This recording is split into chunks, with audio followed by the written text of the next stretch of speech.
Struggling with blood sugar levels, ready to shed those extra pounds effortlessly? Look no further. Sugar Defender, the #1 rated blood sugar formula, is here to transform your health and help you achieve your wellness goals. Click the link in the video description to get started with Sugar Defender today. John Grant is a man of contradictions, a big bearded bear on the outside and a deeply sensitive soul on the inside. His songs veer from serene balladry to angular electronica, all knitted together by his honeyed baritone. His unflinching lyrics can be poignant or playful, raging or loving. When we meet at his label's London HQ, he takes a seat at one end of a long sofa emblazoned with a Union flag. Entirely appropriate for an Anglophile American. Coffee in hand, he's having a welcome break from the laborious task of signing copies of his 6th solo album. The Art of the Lie is his most all-encompassing song cycle yet, the one he's been striving for in the years since his old band, The Czars, split up in the mid-noughties. Opening track, All That School for Nothing, summons his playful side and was originally written by Grant for Blondie.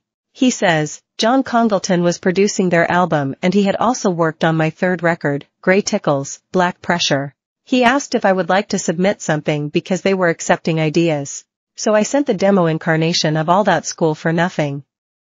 I thought Debbie Harry would look really cool singing the line, "You're not honest, you're just a P*K, the personification of a selfie stick." When Blondie didn't respond, John Grant ended up with personal remarks about how somebody eats their food. I'd rather watch a seagull swallow a rabbit. Another song, The Funky Meek AF, standing for an ironic meek as F*K, comes drenched in the old school synths he loves while taking furious aim at certain sections of American society for stirring up extreme intolerance.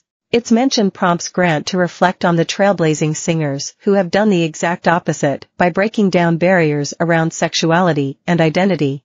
For a boy raised in the Midwest by a strict religious family who told him he would go to hell for being gay, these are the artists who made his career possible. He singles out 3 Brits, Holly Johnson, Frankie Goes to Hollywood, Boy George, Culture Club, and a pop legend who has been supportive of both him and his music, Elton John. All the stuff they went through is the reason I'm here, affirms Grant. They were so brave. Think about their posture, just sitting there and talking as if they belong, because they do. But it wasn't like that in the States. Of Elton, he says, I saw him recently and I was telling him about my brothers who were extremely homophobic in the 70s, though they're not now. They never said a single word against Elton back then. They just loved him and his music. He's a trailblazer in the truest sense of the word, and the more I get to know him, the more impressed I am by him.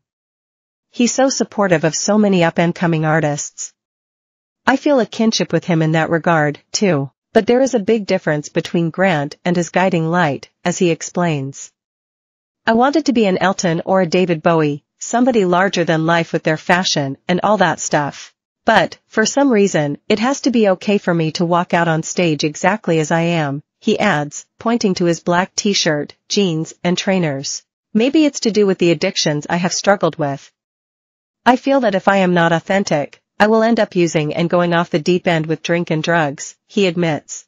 The idea of disappearing into a world of artifice, being a chameleon, means death to me. We move on to another of his idols, Grace Jones, musician, model, chat show host botherer, whose androgynous appearance, fierce demeanor, and rhythmic fusion of disco, funk and reggae captivated the young John Grant. He's got to know her in recent times, and took part in her curation of London's Meltdown Festival in 2022, a significant factor in the backstory to his new album.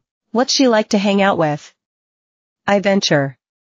We got to play ping pong at her place, and of course she beat me, he replies with a smirk. Grace has got a gigantic heart and she is always just herself.